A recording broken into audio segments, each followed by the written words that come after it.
Hello friends, तो आज हम कुछ एल्फ और ड्रैगन्स की कहानी देखेंगे जो अपने सर्वाइवल के लिए एक दूसरी शैतान एल्फ का सामना करते हैं। उम्मीद करती हूँ आपको ये मूवी पसंद आएगी। तो चलिए शुरू करते हैं। तो मूवी एक मैजिकल लैंड बयाला से शुरू होती है, जहाँ एल्फ के कई सारे कबीलों के साथ साथ कुछ ड्रैगन्स भी रहते हैं। एल्फ ड्रैगन्स के अंडों की देखभाल करते हैं और हर साल ड्रैगन फीस्ट वाले दिन उन्हें उनके अंडे वापस कर देते हैं, ताकि बेबी ड्रैगन सबसे पहले अपने पेरेंट्स को देख सकें। लेकिन फिर एक दिन शैडो एल्फ की क्वीन ओफीरा ने सभी अंडों को चुरा लिया और सन कबीले की प्रिंसेस सूरा को भी अपने साथ ले गई। ड्रैगन्स भी एक एक करके वहाँ से गायब हो गए और ओफीरा की बढ़ती ताकत ने बयाला के मैजिक को फेड कर दिया। इसी दौरान पता चलता है कि सूरा शैडो कैसल से भाग निकली है और ओफीरा अपने लोगों से उसे पकड़ने को बोलती है। सूरा की मदद दो शैडो एल्फ करते हैं, जिनके नाम है ज़ारो और नूरी। लेकिन बहुत कोशिश करने पर भी एक जगह गार्ड्स उन्हें घेर लेते हैं।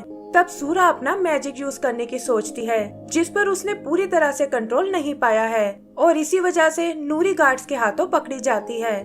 ज़ारो जबरदस्ती सूरा को वहाँ से भगा कर ले जाता है और ओफीरा कहती है कि अब इससे कोई फर्क नहीं पड़ता, क्योंकि जल्दी ही मैं बयाला पर कब्जा करने वाली हूँ। इधर सूरा और ज़ारो सन कबीले में आते हैं और ज़ारो उसे दोबारा मिलने को बोलकर वहाँ से चला जाता है। यही हम सूरा की बहन फेया को देखते हैं, जो अचानक उसके वापस आने से बहुत खुश होती है, लेकिन देखती है कि उसके विंग्स बिल्कुल शैडो क्लैन जैसे हैं। वो उसे समझाती है कि इस बात से कोई फर्क नहीं पड़ता और तुम हमेशा एक सन एल्फ ही रहोगी। आगे हम एक दूसरी एल्फ मार्विन को देखते हैं, जो नहीं जानती कि उसके पेड़ के नीचे एक ड्रैगन का अंडा रखा हुआ है, जिसमें अचानक से हलचल होने लगती है। उसकी आवाज उसके पेरेंट्स तक भी पहुंच जाती है, जो बयाला से थोड़ी दूर एक ड्रैगन पीक में रहते हैं, और पापा ड्रैगन अपने अंडे को चेक करने जाता है। यही सूरा भी अपने बड़ कुकू के साथ सैर पर निकली है और देखती है कि मैजिक के बिना उनके प्लांट्स मर रहे हैं। तभी वहाँ वो पापा ड्रैगन आता है और सूरा को यकीन नहीं होता कि ये जीव अभी भी जिंदा है। फिर ड्रैगन अपने मैजिक से कुछ फ्लावर्स को जिंदा कर देता है और सूरा को ये देखकर बहुत खुशी होती है। तभी उसे याद आता है कि आज उसकी बहन इला क्वीन बनने वाली है और वो तुरंत कुकू को लेकर पैलेस की ओर निकल जाती है। इधर मार्विन की नजर उस अंडे पर पड़ती है और उसे लगता है कि ये शायद कोई मैजिकल पत्थर है, जिसे पाकर क्वीन इला को बहुत अच्छा लगेगा और वो भी उसे लेकर पैलेस की ओर जाने लगती है।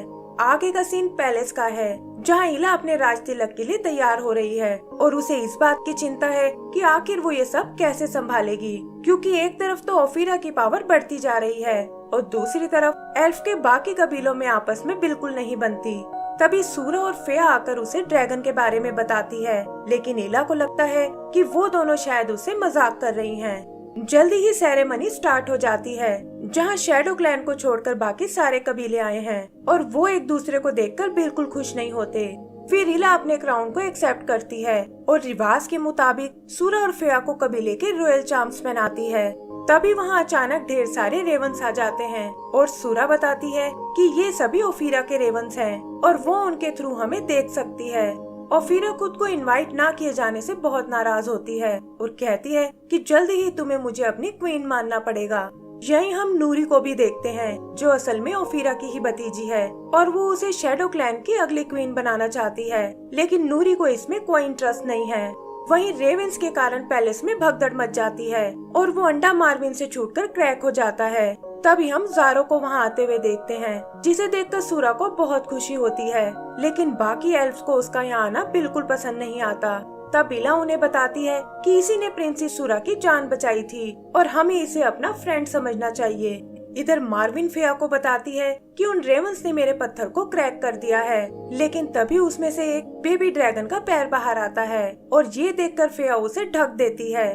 फिर वो इला से होल को खाली कराने को बोलती है, ताकि ड्रैगन वाली बात को सीक्रेट रख सके। और यहाँ उन्हें पता चलता है कि मार्विन ड्रैगन्स की भाषा समझ सकती है। मार्विन उन्हें बताती है कि इस ड्रैगन का नाम नुगुर है और ये अपने अंडे से बाहर आना चाहता है, लेकिन वो सब इसके लिए मना कर देते हैं। और सूरा बताती है कि इसे पहले अपने पेरेंट्स को देखना होगा, वरना इसका मैजिक ब्रेक हो जाएगा। तभी इला को एक आइडिया आता है और वो ड्रैगन फिश को दोबारा शुरू करने को कहती है, ताकि ड्रैगन्स उनके किंगडम में दोबारा लौट आएं। लेकिन फेया कहती है कि बिना सारे कबीलों के ये पॉसिबल नहीं हो सकता और शैडो क्लैन इसमें कभी हिस्सा नहीं लेगा। तब सूरा उन्हें बताती है कि हमें ओफिरा की कोई जरूरत नहीं है, क्योंकि नूरी भी एक रॉयल प्रिंसेस है और उसके आने से भी काम हो जाएगा। फिर इला ड्रैगन फीस्ट के लिए एक दिन डिसाइड करती है और वो प्लान करते हैं कि सूरा और ज़ारो नूरी को बचाने जाएंगे और फिया और मार्विन नुगुर को उसके पेरेंट्स के पास ले जाएंगे। लेकिन साथ ही वो उन्हें वार्न भी करती है कि ओफिरा को इसका पता नहीं चलना चाहिए, वरना वो नुगुर को हमसे छीनने की कोशिश करेगी। फिर हम उन्हें अपनी जर्नी पर जाते हुए देखते हैं और यहाँ इला बाकी कबीले वालों को मनाने में लग जाती है। सबसे पहले वो आइस कबीले से बात करती है, जो आइस पिघलने से बहुत परेशान है, और उन्हें बताती है कि ड्रैगन्स के साथ उनका मैजिक भी वापस आ जाएगा। फिर वो यही बात रेनबो किंग को भी समझाती है और वो भी उसका साथ देने के लिए तैयार हो जाता है। इधर सूरा और उसके फ्रेंड्स एक जगह कैंप लगाते हैं और पता चलता है कि ओफिरा भी रेवन के थ्रू ये सब देख रही है और सोचती है कि आखिर ये सब क्या चल रहा है। इस पर नूरी कहती है कि बाकी एल्फ तुम्हारी तरह बोरिंग बिल्कुल नहीं है और उन्हें मालूम है कि अपनी लाइफ को कैसे एंजॉय किया जाता है। लेकिन ओफिरा को दाल में कुछ काला लगता है और वो अपने रेवंस को उन्हें चेक करने भेजती है। सूरा और उसके दोस्त उन्हें देखकर भागने लगते हैं और ओफिरा समझ जाती है कि वो लोग जरूर उससे कुछ छुपा रहे हैं। वो उन्हें पकड़ने के लिए अपनी स्टॉर्म पावर का यूज करती है और नूरी चाहकर भी उसे नहीं रोक पाती। जल्दी ही वो स्टॉर्म उन एल्फ तक पहुंच जाता है और क्योंकि सूरा खुद भी शैडो मैजिक सीख चुकी थी, वो उसका यूज उस स्टॉर्म को रोकने में करती है और ओफिरा का सिर भी ये देखकर चकरा जाता है। फेया सूरा के स्पेल को देखकर बहुत इम्प्रेस होती है और सूरा बताती है कि ये सब शैडो कैसल में रहने का नतीजा है। उसे लगता है कि ये मैजिक उसे भी शैतान बना रहा है और वो इससे छुटकारा पाना चाहती है। उधर इला फॉरेस्ट क्लैन को भी अपना साथ देने के लिए तैयार कर लेती है और वो सब ड्रैगन फीस्ट वाली जगह के लिए निकल पड़ते हैं। ओफिरा को भी फाइनली उनके प्लान का पता चल जाता है, लेकिन उसे समझ नहीं आता कि बिना ड्रैगन वो इस फीस्ट को कैसे करने वाले हैं और वो अपने रेवन को सूरा पर नजर रखने को बोलती है। आगे हम सूरा और उसके दोस्तों को देखते हैं, जिन्हें रास्ते में एक चमकता हुआ गड्ढा नजर आता है और उसमें से होते हुए वो एक फेमस मैजिशियन बिलारा के पास आ पहुँचते हैं, जिसे काफी टाइम से किसी ने नहीं देखा था। वो उन्हें बताती है कि ड्रैगन के क्लोज रहने से उनका मैजिक और स्ट्रॉन्ग हो जाता है और मार्विन का मैजिक है एनिमल से उसका बात कर पाना। तभी खेलते हुए नुगुर का शेल टूट जाता है और बिलारा तुरंत उसकी आंखों को ढकने को कहती है। फिया उससे बाकी ड्रैगन एग्स के बारे में पूछती है, लेकिन बिलारा कहती है कि ओफिरा बहुत ही चालाक लेडी है और कोई नहीं जानता कि उसने वो एग्स कहाँ छुपाए हैं। फिर वो सूरा को अपने साथ एक ब्लू स्टोन के पास ले जाती है और बताती है कि ये हमारे क्लैन का पवित्र पत्थर है, जहाँ एल्फ खुद को डिस्कवर करने आते हैं। वो उसे अपनी पावर्स पर भरोसा रखने को कहती है और सिखाती है कि इस मैजिक को कैसे कंट्रोल किया जाता है। सुबह वो उन सबको एक बोट बनाकर देती है, जिसके थ्रू वो अपनी जर्नी को कंटिन्यू कर सकते हैं और साथ ही उन्हें अपने पेट यूनिकॉर्न से मिलवाती है, जिसे देखकर वो सब बहुत एक्साइटेड होते हैं। तभी हम ओफिरा के रेवन को देखते हैं, जो नुगुर को पकड़ने की कोशिश करता है, लेकिन मार्विन एंड टाइम पर आकर उसे बचा लेती है। बिलारा भी उनसे अलविदा लेती है और कहती है कि मैं कल तुम्हें फीस्ट वाली जगह मिलूंगी। इधर ओफिरा एक ड्रैगन को देखकर बहुत हैरान होती है और कहती है कि मैं इस फीस्ट को नहीं होने दूंगी। सूरा और उसके दोस्त आगे बढ़ने लगते हैं, लेकिन देखते हैं कि एक स्टॉर्म सीधा उन्हीं की ओर आ रहा है। नूरी भी ओफिरा को रोकने की कोशिश करती है, लेकिन वो कहती है कि ये सब मैं तुम्हारे लिए कर रही हूँ और तुम्हारा फ्यूचर इसी पर डिपेंड करता है। फिया सूरा से अपनी पावर यूज करने को कहती है और सूरा भी ओफिरा के स्टॉर्म को रोकने में लग जाती है। इस पर ओफिरा कहती है कि तुम्हें क्या लगता है कि तुम मेरी पावर से मुझे ही हरा दोगी, और ये कहकर वो उस पर एक थंडर अटैक करती है। सूरा खुद को उससे नहीं बचा पाती और उनकी बोट भी टूटकर नष्ट हो जाती है। फिर जल्दी ही वो तूफान थम जाता है और हम देखते हैं कि ये सब एक बीच पर बेहोश पड़े हुए हैं। होश में आने पर पता चलता है कि वो सब तो शैडो क्लैन के इलाके में हैं और ओफिरा के रेवन उन पर नजर रखे हुए हैं। ओफिरा ये देखकर बहुत खुश होती है और कहती है कि अब उन्हें मुझसे कोई नहीं बचा सकता। इधर वो सब भी जानते हैं कि रेवन के होते वो एक साथ नहीं निकल सकते और तभी सूरा को एक आइडिया आता है। वो मार्विन से अकेले ही ड्रैगन पीक जाने को कहती है और बताती है कि हम यहाँ रहकर नूरी को आजाद कराएंगे।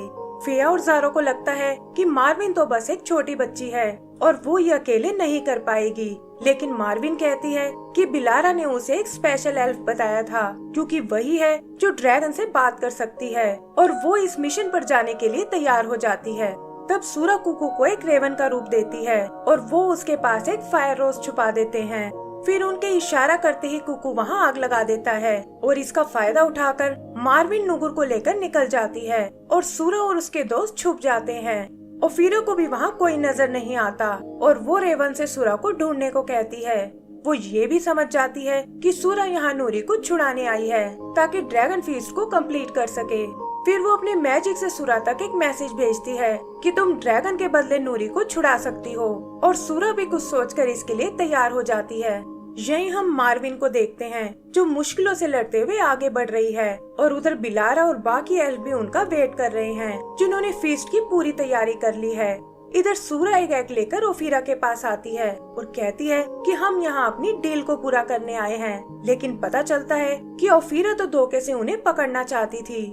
सूरा उसे समझाने की कोशिश करती है कि ये फीस्ट हमारे सबके भले के लिए है और तुम्हें भी हमारा साथ देना चाहिए, लेकिन ओफीरा कहती है कि तुम लोग मैजिक के बिल्कुल लायक नहीं हो और मैं इस फीस्ट को पूरा नहीं होने दूंगी। वो सूरज से एग को अपने हवाले करने को कहती है, लेकिन देखती है कि उस एग में तो कुकू छुपा हुआ है। गुस्से में वो उन सबको वहाँ बने ड्रैगन पिलर से चिपका देती है और पूछती है कि आखिर वो बेबी ड्रैगन कहाँ छुपा हुआ है। तभी वो नोटिस करती है कि फिया की आंखें ड्रैगन पीक की ओर हैं और वो अपने रेवन से उसी ओर जाने को कहती है। इधर मार्विन फाइनली उस पीक तक पहुंच जाती है और अंदर उसे वो ड्रैगन्स दिखाई देते हैं। नुगुर भी भागता हुआ अंदर आ जाता है और यहाँ वो पहली बार अपने पेरेंट्स को देखता है। ड्रैगन्स उसे पाकर बहुत खुश होते हैं और मार्विन का मिशन भी कंप्लीट हो जाता है। तभी बाहर वो उन रेवंस को आते हुए देखते हैं, लेकिन नुगुर अब उनसे कहाँ डरने वाला था और अपने पेरेंट्स के साथ मिलकर उन्हें भगा देता है। उधर ओफीरा उन सबको जेल में डालने को बोलती है, लेकिन हम देखते हैं कि नूरी ने खुद को फ्री कर लिया है और वो ओफीरा से ये सब बंद करने को कहती है। उसके दोस्त भी कैद से फ्री हो जाते हैं और हम सूरा और ओफीरा को आपस में टकराते हुए देखते हैं। बाकी एल्फ उन गार्ड से लड़ने लगते हैं और जल्दी ही उन्हें चित कर देते हैं। तभी उनकी नजर आसमान में जाती है जहाँ सूरा और ओफीरा एक दूसरे पर अपनी ताकत आजमा रही हैं। तब ओफीरा उसे रोकने के लिए अपनी थंडर पावर यूज करती है और सूरा बैलेंस खोकर नीचे जा गिरती है। उसकी फ्रेंड्स उसे चेक करने जाते हैं और तभी हम देखते हैं कि उनके ब्रेसलेट अचानक से चमकने लगे हैं। वो समझ जाते हैं कि ये सब ड्रैगन के मैजिक का असर है और मार्विन ने अपना मिशन पूरा कर लिया है। फिर सूरा एक बार फिर अपना मैजिक यूज करती है और वहाँ बने वो ड्रैगन स्टैचूज भी चमकने लगते हैं, जिससे निकली पावर सूरा का साथ देने लगती है। इस बार ओफीरा उसका मुकाबला नहीं कर पाती और एक स्मोक क्लाउड में बदलकर ब्लास्ट हो जाती है। इसकी शॉकवेव फीस्ट वाली जगह भी आती हैं और इला को लगता है कि शायद उसकी बहनें मुसीबत में हैं। तभी वो मौसम को साफ होते हुए देखते हैं और पता चलता है कि ओफीरा एक पत्थर में बदल गई है। तभी उन्हें स्टैचूज के अंदर रखे वो ड्रैगन एग्स दिखाई देते हैं और ज़ारो बताता है कि फीस्ट का टाइम भी शुरू होने वाला है। वो लोग बोट्स लेकर वहाँ के लिए निकल जाते हैं, जहाँ नुगुर और उसकी फैमिली भी उनके साथ है। नूरी को शैडो क्लैन की नई क्वीन बना दिया जाता है और बाकी एल्फ भी उसे एक्सेप्ट कर लेते हैं। फिर वो लोग उन ड्रैगन एग्स को लेकर आते हैं और बिलारा कहती है कि अब ये फीस्ट शुरू करने का वक्त है। एंड में हम उन सबको पार्टी करते हुए देखते हैं और इसी के साथ हमारी ये मूवी खत्म हो जाती है। तो दोस्तों, अगर आपको ये मूवी पसंद आई हो तो प्लीज हमें लाइक एंड सब्सक्राइब करना ना भूलें। Thank you.